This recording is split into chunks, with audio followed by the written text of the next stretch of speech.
Terminal velocity. मान लीजिए sir ये बीकर है और बीकर के अंदर हमने ये फ्लूइड भर रखा है। मान लीजिए ये फ्लूइड है, फ्लूइड, और इस फ्लूइड में सर एक ऑब्जेक्ट को मैंने ऐसे गिराया, चुप सर ऐसे गिराया, और शुरुआती में इसका स्पीड सर मान लीजिए 5 मीटर पर सेकेंड था। वो फिर नीचे आया, स्पीड वह 5 से बढ़ के हो गया 10, फिर नीचे आया और 10 से बढ़ के हो गया 15।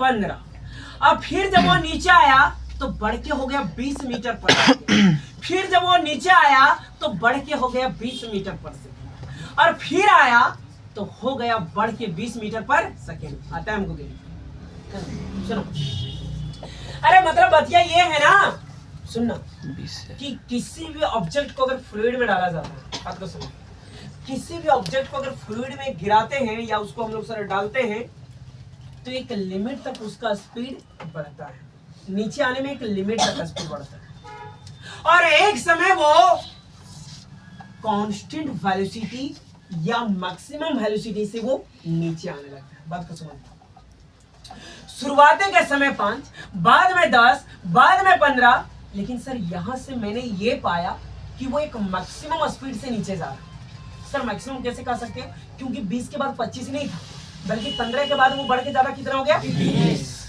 इसलिए मैंने कहा कि मैक्सिमम वेलोसिटी कहो, मैक्सिमम वेलोसिटी कहो, या इसे कांस्टेंट वेलोसिटी कहो, कांस्टेंट वेलोसिटी कहो। Velocity is equal to terminal velocity.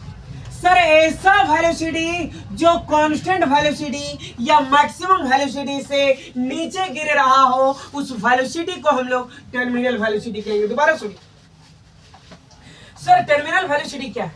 ऐसा वेलोसिटी जो मैक्सिमम वेलोसिटी या कांस्टेंट वेलोसिटी से नीचे गिर रहा हो, उस वेलोसिटी को हम लोग किस नाम जानेंगे? Terminal velocity. लेकिन इस बात को ध्यान में रखोगे कि सिर्फ और सिर्फ ये कहानी सिर्फ किसमें चलता है? फ्लूइड में।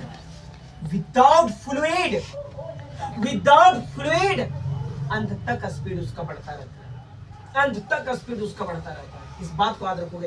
लेकिन फ्लूइड में एक लिमिट तक ही उसका स्पीड बढ़ता है, बाकी वो कांस्टेंट स्पीड से या मैक्सिमम वेलोसिटी से नीचे आने लगता है ना? टेकड़े नीचे लिखो।